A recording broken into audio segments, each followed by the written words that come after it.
Hello friends, welcome back to my channel Politics Unpacked with Srishti Jindal.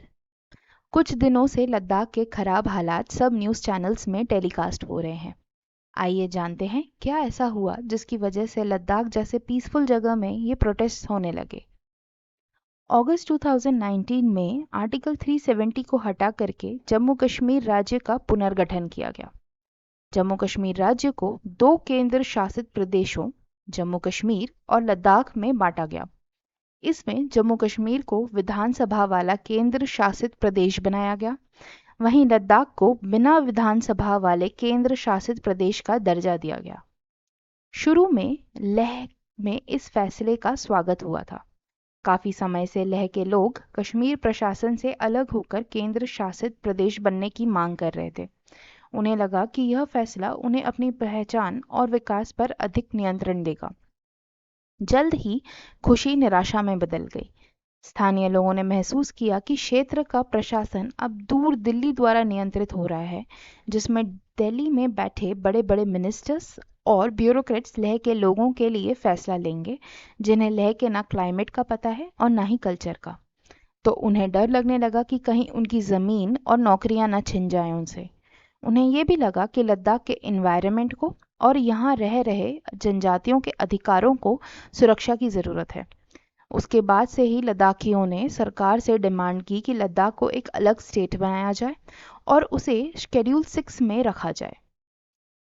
Schedule 6 के अंदर आने वाले स्टेट्स को हमारा संविधान ऑटोनॉमी या सेल्फ गवर्नेंस का अधिकार प्रदान करती है। मोस्टली ये शेड्यूल 6 में आने वाले स्टेट्स शेड्यूल ट्राइब रीजन्स हैं और उनके राइट्स को प्रोटेक्ट करना बाहरी लोगों से और ट्राइबल लैंड्स को बचाए रखने के लिए कॉन्स्टिट्यूशन में शेड्यूल 6 बनाया गया था।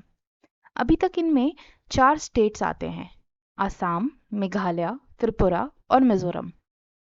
लद्दाख में 97% शेड्यूल ट्राइब्स ही रहते हैं, इसलिए लद्दाख के लोगों की डिमांड है कि उन्हें भी शेड्यूल 6 में रखा जाए।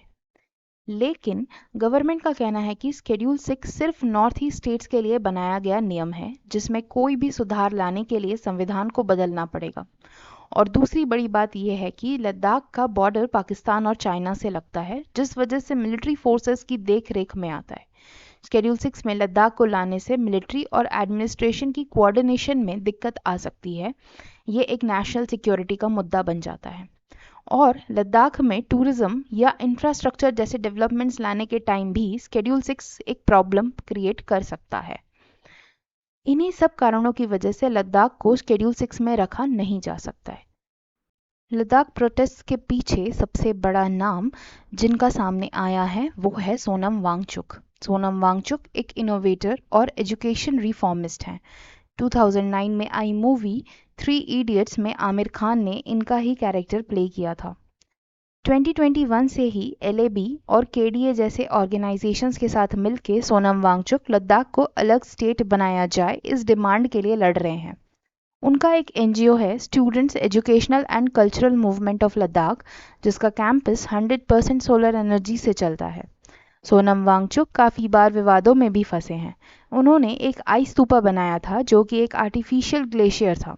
जहां उन्होंने ग्लेशियर बनाया था वहां के स्थानीय लोगों का कहना था कि इस प्रोजेक्ट में प्लास्टिक्स यूज़ हुए हैं, जैसे बॉटल्स और पाइप्स, जो लद्दाख के पहाड़ों पर ही छोड़ दिया गया है, जिससे प्लास्टिक वेस्ट पोल्यूशन का खतरा है।